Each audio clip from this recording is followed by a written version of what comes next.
Hola amigos, bienvenidos a este video tutorial en el cual quiero enseñarles a cambiar la contraseña de Facebook en su celular y en su computador. Bien, para cambiar la contraseña en los dos dispositivos es muy similar, pero vamos a empezar con el computador. Entonces vamos a entrar en esta flechita en la parte superior derecha, le damos clic, nos vamos a configuración y privacidad, nuevamente damos clic en privacidad. Y nos vamos a las opciones del lado izquierdo donde dice seguridad e inicio de sesión. Damos clic ahí.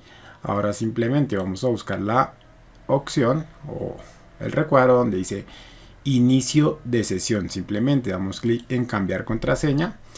Y aquí lo único que tenemos que hacer es dar clic en la contraseña, bueno, colocar la contraseña actual con la que estamos entrando a Facebook. Y colocar la nueva contraseña, confirmarla aquí. En este caso no quiero cambiarla, simplemente quería mostrarles dónde hacer.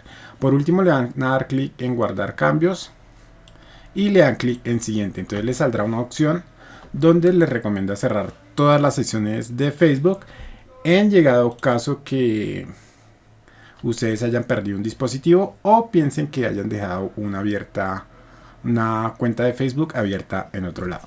Bien, ahora vamos a verlo en el celular. Simplemente vamos a entrar a nuestra cuenta de Facebook. Aquí vamos a dar clic en nuestra imagen, en la parte superior derecha donde están las tres rayitas, le damos clic ahí y aquí nos aparece esta tuerquita que sería configuración. Vamos a dar clic en ella.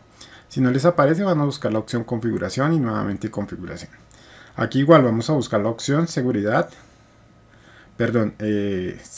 e inicio de sesión. Vamos a dar clic ahí y aquí nos debe de aparecer la opción de cambiar contraseña. Aquí la tengo, inicio de sesión, cambiar contraseña. Le damos clic ahí y vamos a hacer los mismos pasos. Contraseña actual, contraseña nueva y volver a colocar la contraseña nueva. Le dan actualizar contraseña y listo, les saldrá el recuadro de si quieren cerrar todas las sesiones de Facebook o no. Y si ya ustedes deciden, le dan clic en siguiente y listo. De esta forma cambian la contraseña de Facebook en su computador y en el celular. Espero que el video les sea útil. Muchas gracias por haberlo visto. Les voy a dejar un botón de suscripción al canal por si desean apoyarme y les dejaré un video de su interés.